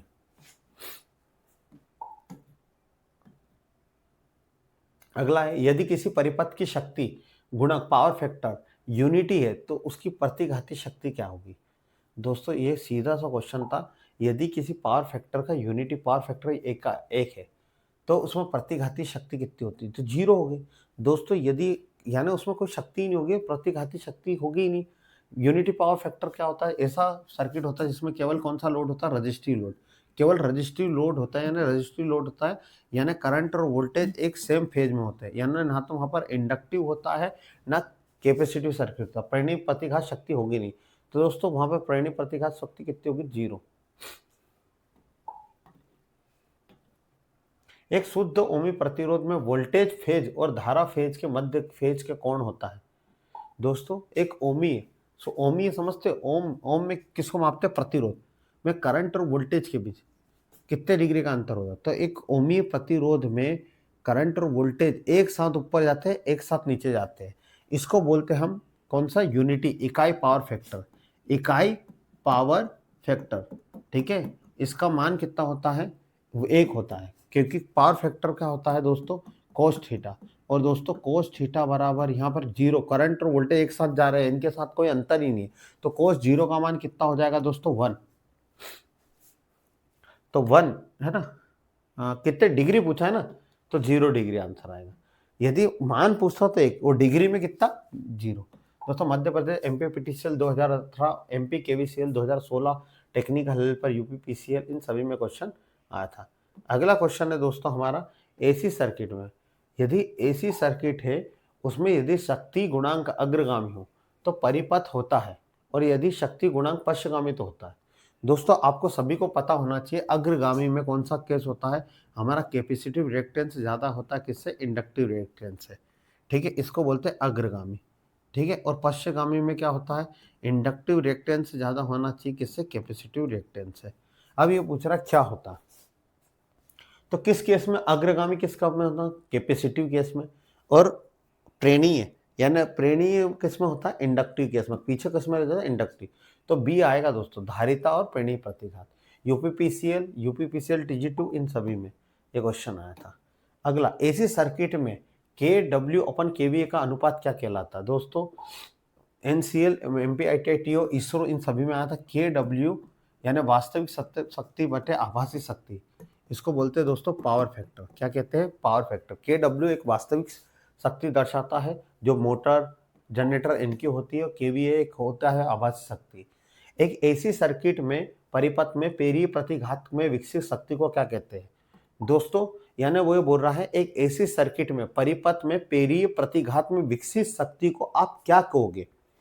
ठीक है, तो दोस्तों समझिएगा, पेरीय प्रतिघात में विकसित शक्ति को यानी किसी कुंडली में या कभी कुंडली या कैपेसिटर में जो शक्ति होती है उसको हम बोलते हैं प्रतिक्रियाशील शक्ति या अभिक्रियाशील शक्ति, जिसको एक बोलते हैं हम रिएक्टिव पावर।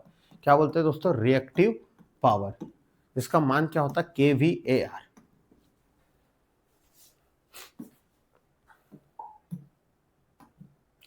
एसी सर्किट में सक्रिय शक्ति और प्रतिक्रियाशील शक्ति, स्पष्ट शक्ति के बीच संबंध क्या होता है। दोस्तों ये क्वेश्चन आया ना, तो मैं पूरी की तरह मैंने जब पहली बार देखा और मैं क्या क्वेश्चन है, क्वेश्चन कुछ था ही नहीं। समझो ये त्रिभुज है, ठीक है, आपको सबको पता होना सबसे ज्यादा सबसे बड़ी शक्ति कौन सी होती है, आभासी शक्ति। हाँ या ना, आभासी शक्ति, जिसको हम किससे दर्शाते हैं, एस से। ठीक है, एक होती है हमारी कौन सी शक्ति, एक होती है हमारी वास्तविक शक्ति, वो एक होती है हमारी कौन सी शक्ति, क्यू, जिसको बोलते हैं रिएक्टिव पावर, जिसको हम बोलते हैं प्रतिक्रियाशील शक्ति। कोई कंफ्यूजन होना ही नहीं, कुछ भी नहीं करना। अब इसने क्वेश्चन क्या पूछा, सक्रिय शक्ति यानी वास्तविक शक्ति, प्रतिक्रियाशील शक्ति और स्पष्ट शक्ति आभासी शक्ति के बीच में सक्रिय है ना। अब समझिए, ये बोल रहा अप्रेंस पावर। ठीक है, इसको बोल दिया पावर को पी, ए को बोल दिया अप्रेंस पावर यानी इसको बोल दिया ए। ठीक है, क्लियर सभी को। और दूसरे को क्या बोला यहाँ पर, आर वास्तविक, और यहाँ पी ये क्यू स्क्वायर। ठीक है, अब इसको बोल दिया पी स्क्वायर, इसको इसने पी नाम दे दिया। क्या नाम दे दिया, पी। अब बताइए मेरे को क्या यहाँ दिक्कत थी। आपको सभी को पता होना चाहिए कि क्या होता है हमारा कर्ण का वर्ग, कर्ण का वर्ग बराबर लंब का वर्ग धन आधार का वर्ग। हाँ या ना, कर्ण का वर्ग क्या होता है, पी ए का वर्ग बराबर लंब पी आर का वर्ग प्लस पी का वर्ग। यदि वर्ग हटाओगे तो क्या हो जाएगा, रूट। तो यह वर्ग भी नहीं हटाओगे तो रूट, तो आंसर कौन सा आएगा दोस्तों, ए। अगला है सक्रिय शक्ति को मापा जाता है। दोस्तों सक्रिय शक्ति यानी सक्रिय शक्ति को जो नापा जाता है यानी एक्टिव पावर को काय में नापा जाता है, के डब्ल्यू में, के डब्ल्यू। ठीक है, ये क्या होता है, पी से दर्शाते हैं, जिसको हम बोलते हैं V into I into cos theta. ठीक है, ये मोटर और जनरेटर द्वारा नापी जाती है। अगला परिपथ में दोनों दिशाओं में आगे और पीछे जाने वाली शक्ति को हम क्या कहते हैं दोस्तों, तो उसको बोलते हैं प्रतिघाती या प्रतिक्रियाशील शक्ति। ठीक है, इसको हम काय में नापते हैं, KVAR में। इसको हम दर्शाते हैं Q से। केवीए में व्यक्त की जाने वाली शक्ति को क्या किया जाता है दोस्तों, केवीए को हम आभासी शक्ति कहते हैं। आभासी शक्ति यानी प्रत्यक्ष शक्ति होती है। क्या होती है, प्रत्यक्ष शक्ति, जिसको हम बोलते हैं आभासी शक्ति। ठीक है, केवीए, केवीए क्या होता है, जिसको हम आभास करते हैं। इस शक्ति, इसका हम केवल उपभोग नहीं करते, उसका आभास करते हैं इतनी शक्ति को। इसको हम किससे दर्शाते हैं दोस्तों, इसको हम दर्शाते हैं एस से। एस बराबर होता है वोल्टेज इंटू करंट। ठीक है, इसको हम काय में नापते हैं, केवीए में। ट्रांसफार्मर और अल्टरनेटर की जो शक्ति होती है वो केवीए आभासी होती है। प्रत्यक्ष शक्ति, प्रतिघाती शक्ति, प्रतिकरण के लिए उपयोग की जाने वाली शक्ति संधारित्र का निर्धारण करता है। दोस्तों संधारित्र का निर्धारण केवीआर में करता है, जिसको हम बोलते हैं प्रतिघाती शक्ति। निम्नलिखित में से कौन सा कथन शक्ति गुणांक पावर फैक्टर का सब सही नहीं देता, यानी पावर फैक्टर की सही डेफिनेशन नहीं। पावर फैक्टर की पहली परिभाषा दोस्तों, पावर फैक्टर वोल्टेज और करंट के बीच कोसाइन एंगल दर्शाता, सही है, कोसाइन एंगल दर्शाता है। पावर फैक्टर वास्तविक शक्ति और आभासी शक्ति का अनुपात, वास्तविक यानी के डब्ल्यू अपन के वी, ये भी सही है।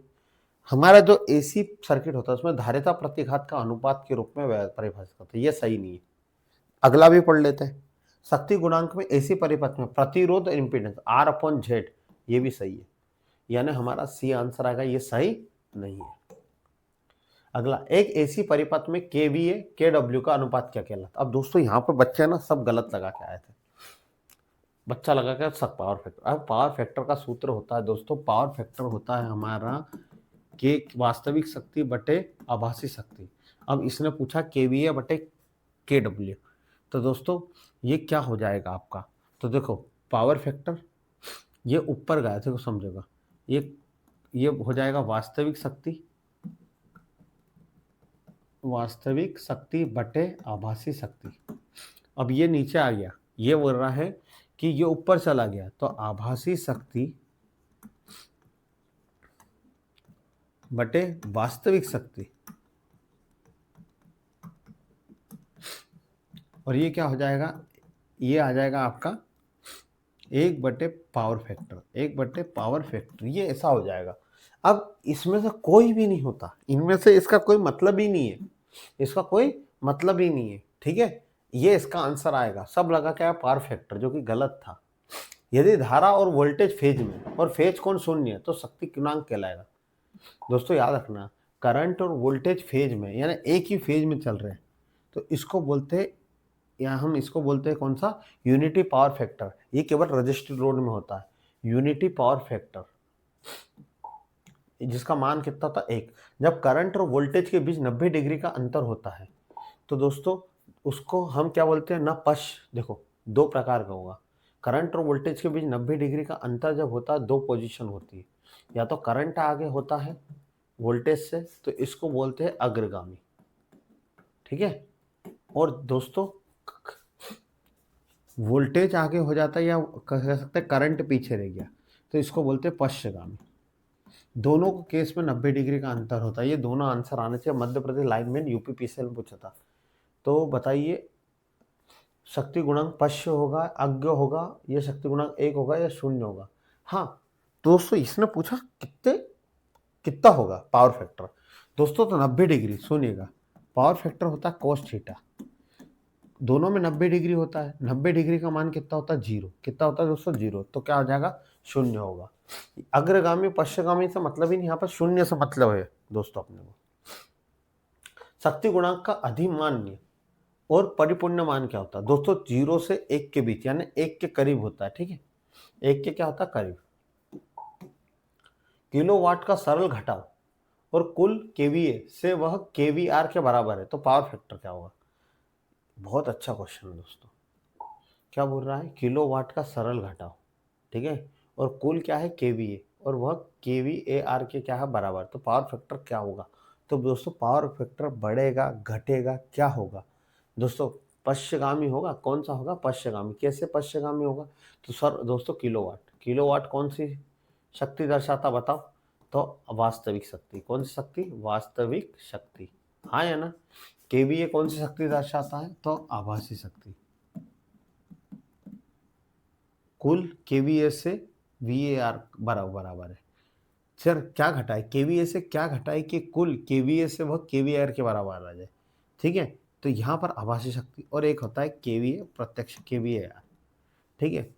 अब ये बोल रहा है, ठीक है, क्या घटाए कि पावर फैक्टर क्या आ जाए, हमारा पावर फैक्टर गुणांक क्या होगा यदि किलोवाट का सरल घटाव, यानी किलोवाट में से हम घटा दें और कुल केवीए से वह केवीआर के बराबर आ जाए, तो क्या घटाए। तो दोस्तों केवीए वास्तविक शक्ति होती है, वास्तविक शक्ति हमें से कुछ घटाएंगे, तो दोस्तों कौन सी शक्ति आएगी हमारी, पश्चगामी, यानी कैसा पावर फैक्टर बनेगा, लेगिंग बनेगा। क्या बनेगा, लेगिंग। इनमें से किस प्रकार का लोड शून्य में पावर फैक्टर दर्शाता है? दोस्तों शून्य पावर फैक्टर दोस्तों दो ही दर्शाते हैं। लोड कैसा है, लोड शून्य पावर फैक्टर दर्शाता है। तो दोस्तों कैपेसिटर में भी जीरो होता है और इंडक्टर के केस में भी होता है। तो ए और बी दोनों हो गया, ठीक है। क्यों हो गया दोस्तों, इंडक्टर के केस में पावर फैक्टर क्या होता है, जीरो होता है, ठीक है यहाँ पर। और कैपेसिटर के केस में पावर फैक्टर क्या होता है, जीरो। यह करंट, इंडक्टर के केस में करंट क्या हो जाता है, वोल्टेज आगे निकल जाता 90 डिग्री, करंट पीछे रह जाता। और कैपेसिटर के केस में करंट आगे निकल जाता 90 डिग्री, वोल्टेज पीछे था। और cos 90 का मान क्या आता है, जीरो। अगला, यदि किसी सर्किट का प्रतिरोध और प्रतिबाधा 10 ओम है तो शक्ति कारक क्या होगा? एएलपी में पूछा था। तो दोस्तों हम पढ़ रहे थे पावर फैक्टर। पावर फैक्टर का सूत्र होता है दोस्तों R/Z, एक और होता है, ठीक है। हमने 5 सूत्र पढ़े थे। प्रतिरोध कितना 10 है और प्रतिबाधा 10 है। 10 में 10 को काटोगे तो क्या, एक को अपन क्या बोलते हैं दोस्तों, यूनिटी। प्रतिरोध और प्रतिरोध बाधा का अनुपात क्या कहलाता है? अभी पढ़ा है दोस्तों, प्रतिरोध और प्रतिबाधा यानी प्रतिरोध और प्रतिबाधा का अनुपात कहलाता है पावर फैक्टर। ये एमपीटीओ, एएलपी, यूपी, आरबीएन, इन सभी टेस्टिंग असिस्टेंट की एग्जाम में आता है। एक परिपथ में कुंडली और कैपेसिटर द्वारा विकसित एसी पावर फैक्टर के उपकरण में सामान्य तौर पर क्या कहा जाता है? यदि एक सर्किट में कैपेसिटर भी है और इंडक्टर, उस शक्ति जो होती है उसको बोलते हैं रिएक्टिव पावर, जो काय में दर्शाते हैं दोस्तों, केवीएआर में। दोस्तों मध्य प्रदेश लाइनमैन में क्वेश्चन आया था। इंडक्टर और कैपेसिटर में अचानक परिवर्तन की अनुमति नहीं देता। दोस्तों इंडक्टर और कैपेसिटर अचानक परिवर्तन की क्या अनुमति देता? तो दोस्तों इंडक्टर क्या होता है, करंट में होने वाले परिवर्तन का क्या करता है, विरोध, करंट का विरोध करता है। और कैपेसिटर किसका विरोध करता है, वोल्टेज का, ठीक है। तो इन दोनों की अनुपत्ति नहीं देता। इंडक्टर का मतलब होता है कुंडली, कैपेसिटर का मतलब तो आप समझते ही हो, विद्युत धारा और वोल्टेज, डी आएगा। अगला है प्रवेशकता किसका व्युत्क्रमण, तो इम्पीडेंस का। ये पहले भी अपन पढ़ चुके हैं, वो रिपीट हो चुका है। ससेप्टेंस, ये भी रिपीट हो चुका है। किसका ससेप्टेंस, ये पर ही है। अच्छा क्वेश्चन है, ससेप्टेंस का शब्द के रूप में व्यक्त करते हैं। ससेप्टेंस किसका उल्टा होता है दोस्तों, तो ससेप्टेंस हमारा रिएक्टेंस, रिएक्टेंस का प्रतिघात का उल्टा कौन होता है, तो हमारा ससेप्टेंस होता है, जिसको अनुकार्यता बोलते हैं, अनुकार्यता। दोस्तों इसको ओम में नापते और इसको काय में नापते, मोह में। और एक और क्या आंसर होता है, सीमेन। मोह नहीं मिले तो आपको क्या लगाना, सीमेन। प्रतिबाधा का मात्रक, प्रतिबाधा का मात्रक होता है ओम। इसी सर्किट में पूर्ण प्रतिरोध को क्या कहते हैं, फुल रेजिस्टेंस को हम क्या कहते हैं दोस्तों, इम्पीडेंस। पूर्ण प्रतिरोध को क्या कहते हैं दोस्तों, इम्पीडेंस, जिसमें आर भी आ जाए, देखो जेड, आर और रिएक्टेंस दोनों आ जाए, इसको हम क्या बोलते हैं, इम्पीडेंस। पावर फैक्टर का मान कितना होता है दोस्तों, 0 से 1 के बीच होता है।